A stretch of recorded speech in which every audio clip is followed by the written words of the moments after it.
What I wish I knew when I started with Python. Python functions are the secret sauce to cleaner, smarter code. Functions in Python are like the Swiss Army knife in your coding toolkit. They help you organize your code, making it reusable and easier to understand.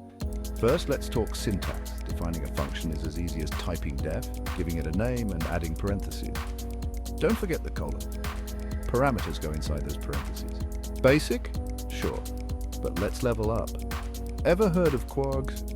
They let you pass a variable number of arguments to your functions. Super handy when you don't know how many inputs you'll get. Now, closures and decorators. Closures allow a function to remember the environment in which it was created. Decorators.